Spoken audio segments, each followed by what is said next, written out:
But we're just going to tell you a little bit about the project, a little bit about partnership working, and the importance of Artsmark within the school and that journey. So hopefully we'll run through it for you.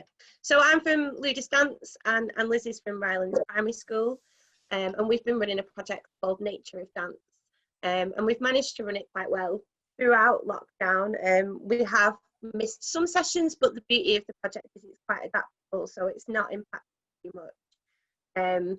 But I'll tell you a little bit more about that. So the project is a cultural educational partnership, as I said, between ourselves and the school. It's 2 lots of 6-week blocks, so it involves the children looking at their environment and at nature, and they look at the 6 weeks in the autumn and then 6 weeks in the spring, and they can compare and contrast and respond to the differences in their environment. It's funded by the Areti Charitable Trust, and they give grants for children and young people living in the Lancaster district who are from challenging social and economic backgrounds. And they're really keen about them exploring the natural world as part of organised activity. So it felt almost like that funder was really made for this project. And as a lot of us know, it's when you get the partnership right and then the funder comes into play that the project really takes off. And so it's quite an important stage, I felt like it was worth mentioning. There are links to the curriculum, and again, it is another part of the project that can be really flexible.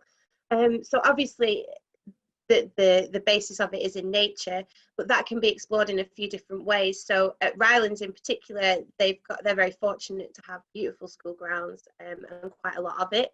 So we've been using the school grounds to look at natural things in their habitats, and it's fitting with mainly with that part of the curriculum. But it very much depends where the school is. We can do walks down canals, local beaches, local hotspots for littering, and look at the impact of pollution.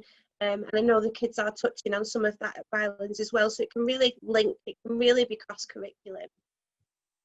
It's also multi-art, so we're not just looking at physical responses through dance, we're also looking at visual arts, so really responding, whether it be drawing, or as you can see there, they're making some headdresses that are props for performance.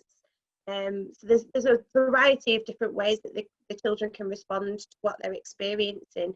And it's really about physicalizing that narrative. So they don't necessarily always have to put it into words. It can be expressed in a variety of different ways. And that lends itself really well to filling in their Arts Award booklets. So a lot of the work is already there.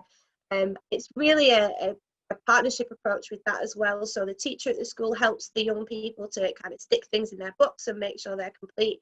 And then we take that for moderation. So we help each other out with that as well. It's not kind of all on one person.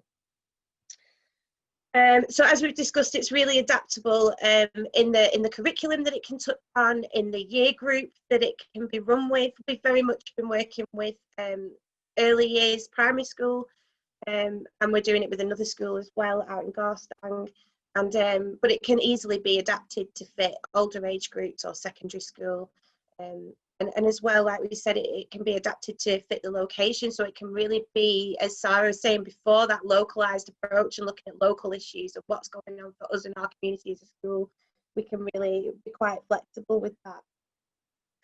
And also with the outcome of the project. So in an ideal world, we'd have a lovely assembly, all the parents would come and the children would perform, but it's not what we can do at the moment. So instead, I believe this week, if I'm right, Liz, they filmed the performance, and that's going to be sent out to parents and they can watch that.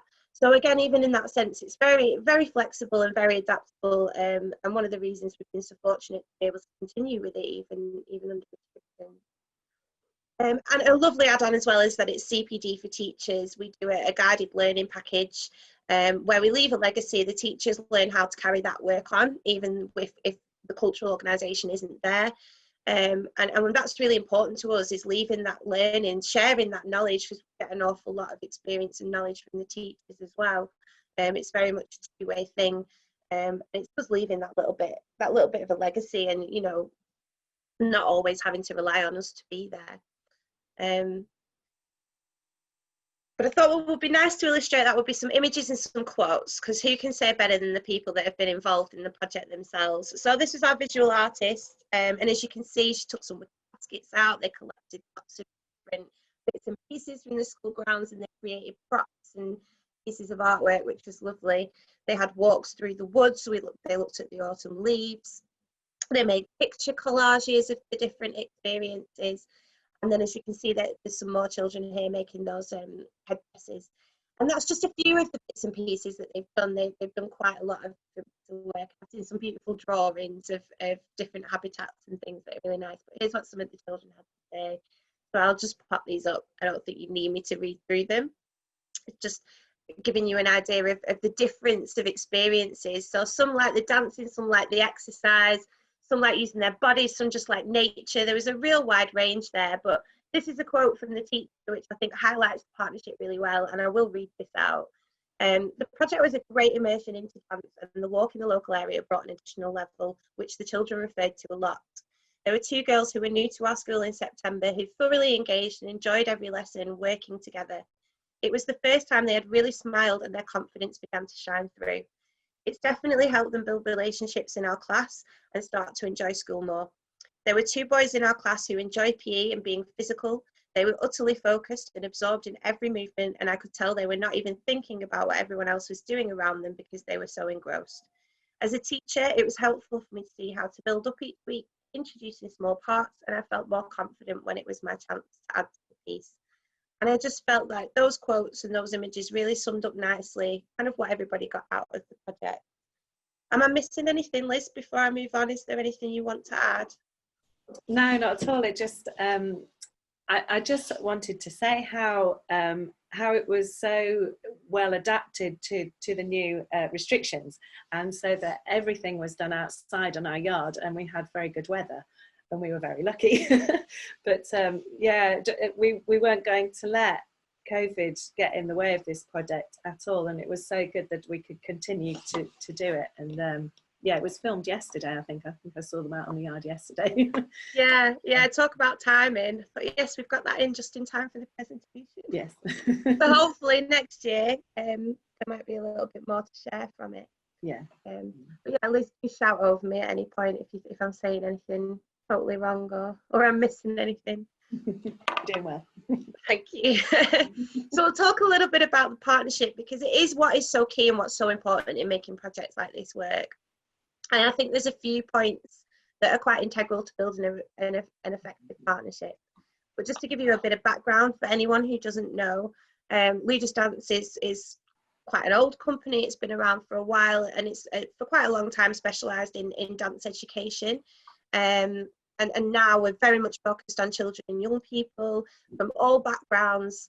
And our three kind of buzzwords really are authentic, collaborative and innovative, which I feel like the project is just kind of all of those things for us. Liz, I will let you talk about Ryelands. Okay. Well, I've been at Ryelands for 8 years, and I'm the lead teacher for art and design there. And when I arrived, I'm not quite sure whether we'd made the connection with Ludus or whether that came shortly afterwards, but we've certainly had a good few years working with Ludus. And one thing that you've really done for us is the CPD. And also right at the beginning, I can't even remember who it was, she came in and she wrote a complete scheme of work for the whole school. Well, this is a 2-form entry school, so it was quite a lot of work. And for dance, it was specifically for dance. And that was, yeah, so she tied it into the curriculum. So we were using dance to tie into our creative curriculum. And it was just such a brilliant resource, which is still used by the teachers. So we've had a good partnership with Ludus for a long time. And it's been really nice, because sometimes you've come to us and you've said, oh, we've got this project, do you want to take part? And of course we all say, yeah. And sometimes we've initiated projects. So, so it works both ways. And we always know that you are highly professional and always come up with really, really good results. So that's why we keep coming back to you again and again. So it's lovely. So our school is very in a very, very deprived area of Lancaster. So we have children who would very, very small number who've even been in a theatre.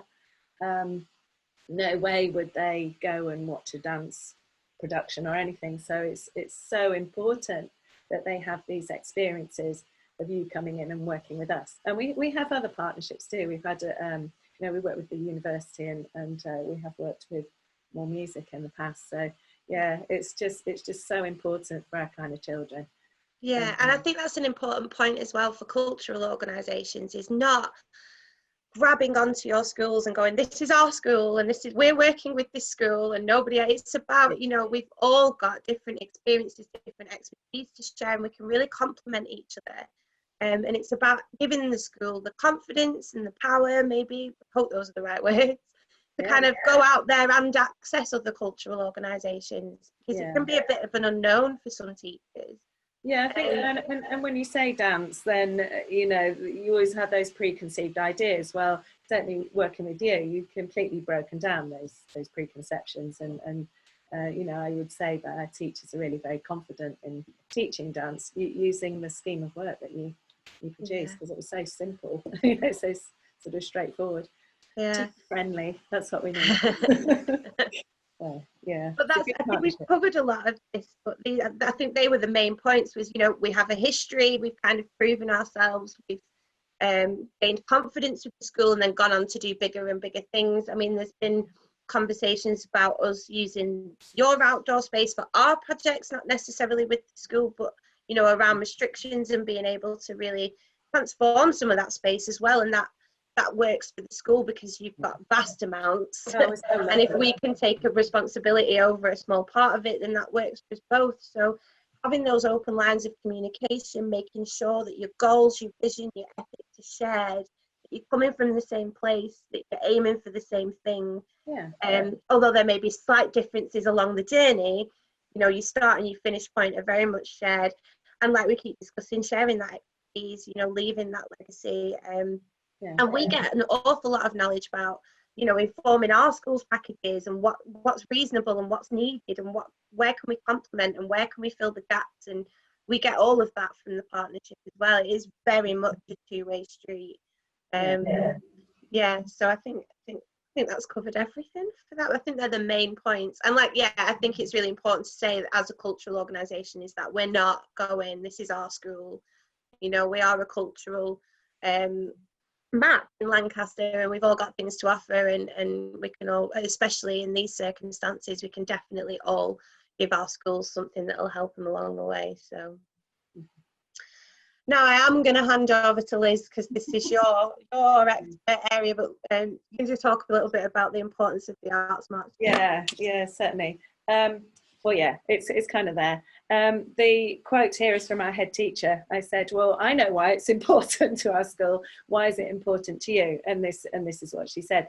But we're very fortunate that our head teacher, Linda Pye, is she's very supportive of the arts. And, you know, because of the type of children we have, she's very of the same mindset. We're very similar mindsets. So I'm very lucky that I have a head like that. So I come from an arts background. I haven't been a teacher that long. And I just think I'm absolutely passionate about teaching through the arts. And like I say, we Artsmark has been really, really important. So the first time we went through it, and Anthony would tell you, we're like, oh, okay, so we want to do this and this and this and this, and there's a whole pile of stuff that we wanted to do in 2 years. And so the second time going through it, I just wrote the statement of commitment over lockdown. Actually, that was my lockdown job. It was far more focused, and I think it's important. Artsmark is so important to focus on the specific areas of development of the use of the arts throughout the curriculum. So, for example, we're looking at teaching history and geography through culture and the arts this time, and it's really, you know, it really hangs down on what you want your school to achieve. So it's you know, it's so easy to say, oh yeah, we're a creative school, we do painting, we do this and that and the other, but it's actually kind of honing it down so it's really, really specific to the school improvement plan and to the staff CPD. So I'm a great advocate of Artsmark. yeah, and we're full on with our even though we've got these restrictions, we're full on with our statement of commitment already. You know, we're sort of achieving and ploughing on through. The other thing that's really important, a part of it, is the Arts Award. So Laura spoke about the children who've worked, the Year 2 children who've been working on this project. They've gained their Arts Award. And at first I was a bit kind of, you know, a couple of years ago, I was a bit kind of, Arts Award, I'm not too sure about this. But actually I started running it, and the children who got it, it really gives them a lot of confidence. And they were saying, I'm an artist because I've got this. And that's so, it makes me feel very proud that I ploughed on with it and you know, went with it, and yeah, and now I'm a great advocate of Arts Award. so we do quite a number of things. It's a bit restricted at the minute because I tend to do it through arts clubs and film clubs and things like that, which we can't run just now because of the restrictions. So but yeah, so if anyone's considering doing Artsmark, I would say definitely. And there's so much help out there. Curious minds are just so supportive of applications. You know, there's a shed load of information, and then there's people like you know, us leaders who've done it. So we're always here to contact for advice. So, yeah. And I think that means we finished bang on time. There you go. I was hoping that. I can talk for hours. I didn't want to. So. Thank you very much, everybody. Oh, thank you. Thank you very much. We've got a question from Yak. So Laura and Liz, stay online, please. Yak, do you want to ask a question?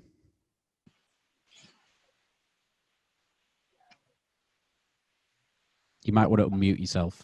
I did, yeah. So I was expected to ask a question, but no, I just thank you for that presentation, really. But yeah, I mean, not every child is into PE and physical activities. I'm sure getting involved in arts is really, like you said, improve children's confidence. But I'm just wondering what the impact has been on their overall kind of school attendance or education, sort of like just how that, you know, how's arts improved their whole school experience?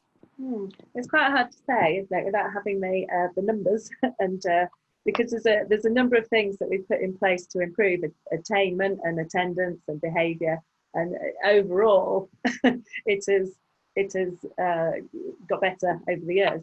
So I don't know whether well, I mean, it has to because, like you say, there's the kids that are switched off from learning, and you get, you know, you say, right, okay, well, we're going to do this with, I don't know, we're going to do some collage or this, and the eyes spark up, and it's like, yeah, okay, we're going to do this.